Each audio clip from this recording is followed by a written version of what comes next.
Hello बच्चों, question states that the boiling point of H2O, HF, H2S, NH3 at atmospheric pressure can be arranged in the following order. तो हमारे पास 4 options given है, हमें बताना है कि राइट आंसर क्या होगा। तो सबसे पहले हम बात करते हैं क्वेश्चन के की कंसेप्ट की। अब जैसा कि हम जानते हैं कि जो हमारे पास जो स्ट्रेंथ होगी हाइड्रोजन बॉन्डिंग की, वो डिपेंड करती है स्ट्रेंथ ऑफ हाइड्रोजन बॉन्डिंग। जो स्ट्रेंथ होगी हमारे पास हाइड्रोजन बॉन्डिंग की, वो डिपेंड करती है size and electronegativity of atom, कि हमारे पास साइज क्या होगा और इलेक्ट्रोनेगेटिविटी क्या होगी। Means it will depend upon size of atom and second हमारे पास हो जाएगी इलेक्ट्रोनेगेटिविटी। इन दो पॉइंट्स पर डिपेंड करती है। तो यहाँ पर हम देख सकते हैं कि जैसे अगर साइज स्मॉलर होगा और ग्रेटर इलेक्ट्रोनेगेटिविटी तो स्ट्रॉन्गर HF बॉन्ड होगा। लाइक अगर मैं बात करूँ, जैसे हमारे पास हाइड्रोजन फ्लोरीन, देन हमारे पास है hydrogen and oxygen, and then हमारे पास है हाइड्रोजन एंड नाइट्रोजन। सबसे ज़्यादा फ्लोरीन एक्टिव है, सो इट मीन्स यहाँ पर हमारे पास इसमें हाइड्रोजन बॉन्डिंग ज़्यादा होगी। साइज स्मॉल होगा, ग्रेटर इलेक्ट्रोनेगेटिविटी, तो इसका मतलब स्ट्रॉन्गर हाइड्रोजन बॉन्डिंग। तो हमारे पास सिंपल सा कंसेप्ट ये है कि साइज जो होगा हमारे पास वो क्या होना चाहिए, स्मॉल होना चाहिए, साइज ऑफ एटम, और ग्रेटर इलेक्ट्रोनेगेटिविटी, और जो इलेक्ट्रोनेगेटिविटी है वो ज़्यादा होनी चाहिए। अगर कुछ ऐसा कंसेप्ट हो तो हमारे पास जो हाइड्रोजन बॉन्डिंग होगी वो स्ट्रॉन्ग हो जाएगी। ये कंसेप्ट है।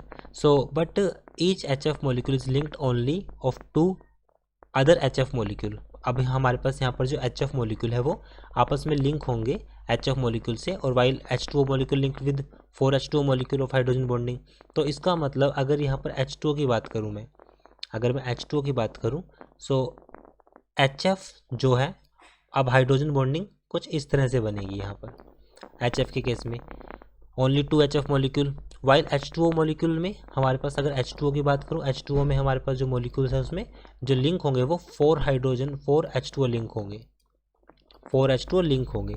अगर हम इसके स्ट्रक्चर की बात करें कि जो हमारे पास स्ट्रक्चर होगा, स्ट्रक्चर ऑफ H2O, लाइक इस तरह से हमारे पास स्ट्रक्चर बनेगा। जैसे हमारे पास H2O है, हमारे पास यहाँ पर ऑक्सीजन से अटैच है, ऑक्सीजन से हाइड्रोजन से अटैच है, तो यहाँ पर बनने वाला H, और ये हमारे पास H, then O and then O, then हमारे पास फिर यहाँ पे हाइड्रोजन बॉन्डिंग बनेगी, तो H और ये हो जाएगा हमारे पास O। तो इसी तरह से हम बोल सकते हैं कि जो यहाँ पर जो बॉन्डिंग होगी वो स्ट्रॉन्ग होगी H2O के केस में। H2O के केस में हमारे पास जो बॉन्डिंग होगी वो स्ट्रॉन्ग होगी, किसके कंपैरिजन में, HF के कंपैरिजन में। तो इसका मतलब हमारे पास जो H2O की बॉन्डिंग सबसे ज़्यादा स्ट्रॉन्ग होगी, देन HF होगी, एंड देन NH3 होगी। अब इसमें ऑप्शन में देखते हैं कौन सा ऑप्शन होगा हमारे पास। साथ में हमारे पास एक है H2S में तो हाइड्रोजन बॉन्डिंग है नहीं, तो H2S सबसे लो होगा। सो H2O, HF, NH3 and H2S। So option जो इसका फर्स्ट होगा वो राइट होगा। I hope solution is understandable. Thank you.